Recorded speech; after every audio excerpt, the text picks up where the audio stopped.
Hey, what's going on, everybody? Today I just wanted to talk to you about pesticide use and responsible pesticide use, how to use them, what they're about. If you have never used pesticide or you're not really well trained with pesticide, this video is for you. Definitely, if you have lots of experience using pesticide, go on to a different one. I'll be breaking it down a couple different pesticides and how to use them in a couple future videos, so stay tuned. This is again basically just how to begin with your pesticides. This is the introduction to the pesticide label. This is the EPA.gov. And now when you are this is also, everything in this video is going to be different for a home grower versus a commercial grower. If you're a commercial grower, you need to absolutely follow everything by the label, by the law, and you need to be doing things according to your state's Department of Agriculture. And you will probably most times need to be a licensed pesticide applicator, which that is not very hard to do here in the state of Colorado. You get on the Department of Agriculture and I've got it pulled up here, ag.colorado.gov. You can go through the pesticide program there and get certified if you're in the industrial hemp. And if you're at home, then it's important for you to know what these pesticides are doing, not only to the pests, your plant, but also the environment. So let's get into this real quick. Always read your labels. If this is where you're going to find the most important information about your pesticide. The number one thing is don't just buy a bottle off of the shelf at the grocery store and then throw a bunch into your sprayer, and you don't know what you're doing, and then you burn your plants, and even worse, you could kill beehives around you or just whatever else. So the first thing that you do if you're getting a pesticide, definitely probably talk to the person that you're buying it from. Make sure you understand how to use it from the place that you're purchasing it, and then also read the label for yourself. Don't ever take it for somebody else's word. Okay, so on that, the pesticides, I wanted to just talk about different things. In your integrated pest management, it's a program to make sure that your plant health is always good and that your bug populations don't get over a certain threshold. And this is what they would call the economic threshold. If you start seeing that the bug population or the plant damage is to a certain point, then you need to start spraying. So with that, you need to know how some of these things are going to work. Some of them are broad spectrum insecticides, and they will kill all insects, all good bacteria, all good funguses.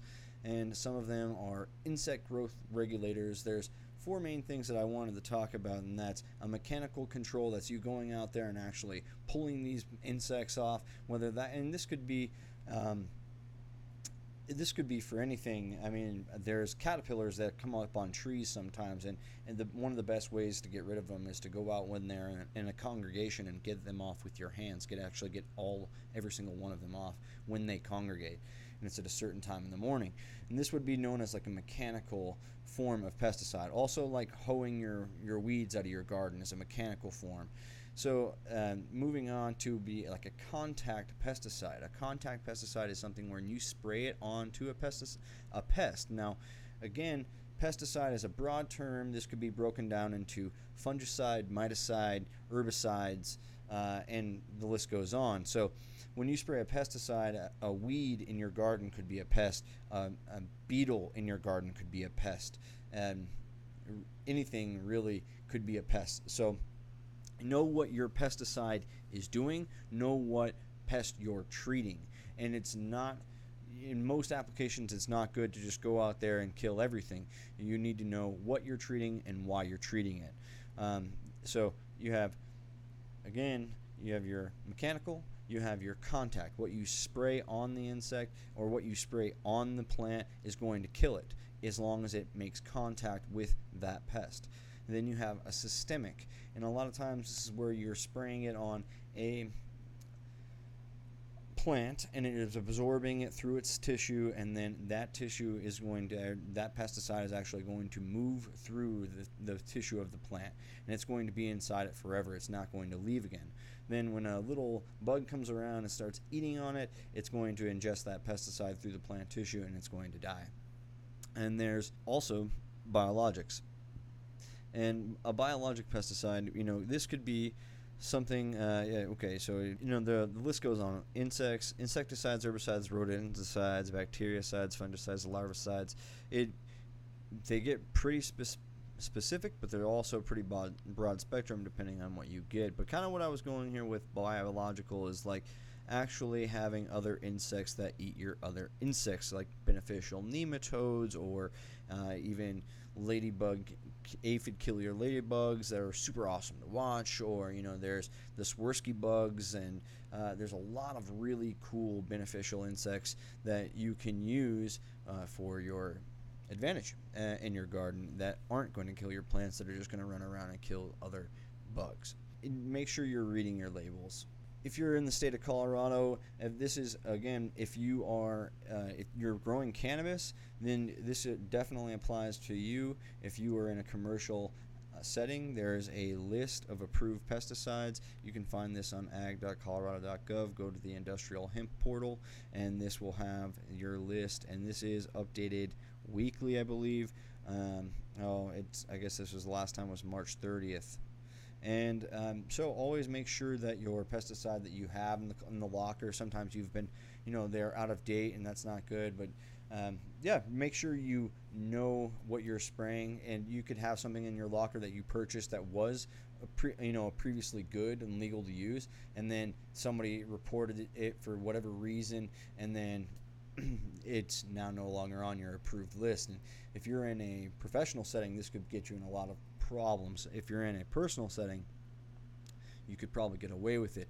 But also, it's very important to know what your pesticides are doing to your environment. So that's where I would come into pesticide drift. If you're especially doing this in a large scale application, farmers doing this in like 300-gallon pull blast tanks inside the back of a tractor going through fields or hemp fields, and you could really have a problem. And so drift is what's going on when there's a wind current, or even what's known as a temperature inversion here. And this is where maybe you go out in the morning and it's kind of cloudy, and then as you're spraying, all that is kind of lingering in the haze, and then it gets sunny out, and it will literally push that chemical in a cloud, and it can go over a mile sometimes. It's been documented going for a very long time, and that can be very dangerous, especially if you're using like types of herbicides and there's other farms in the area, or even your own plants, and you were trying to get it to go in one way. So be sure that you are using the right type of pesticide sprayer with the right particle size to avoid this pesticide drift. When you're spraying, always make sure you're not going to get yourself in a problem with weather and this temperature inversion here.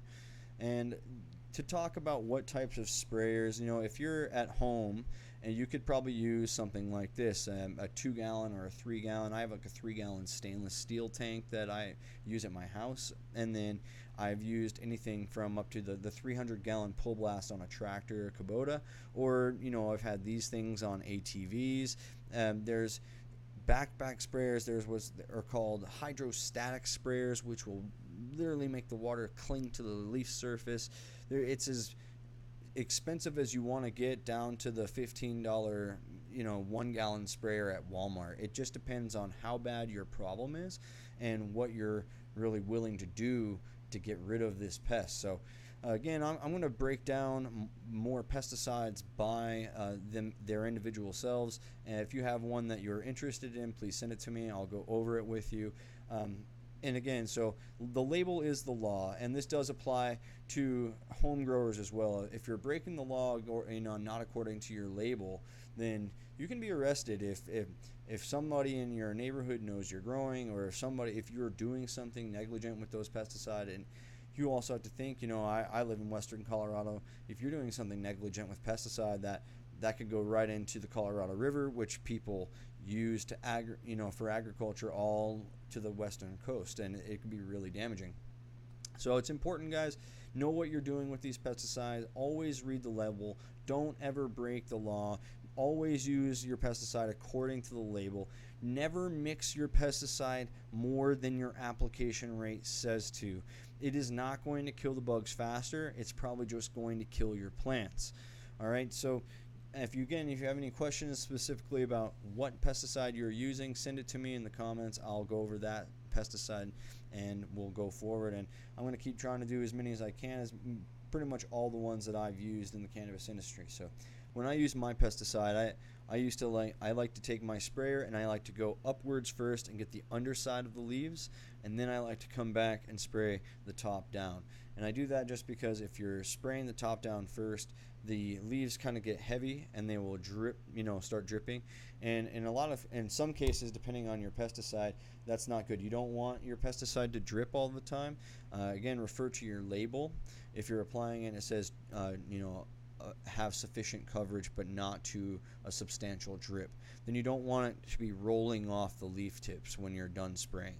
And that can really be important as far as goes as runoff, because these things can stay in your water system. So it goes into your pot, then you water, the water leaks out, and this chemical is still in the water, and then it goes into the drain, or it just keeps going into the ground, and then it eventually affects something else. So definitely I like to spray upwards on the underside of the leaves. This is again where a lot of insects like to lay their eggs. So get the underside first. For me anyways, this is all personal, and then I like to spray the tops to make sure I have sufficient coverage of that.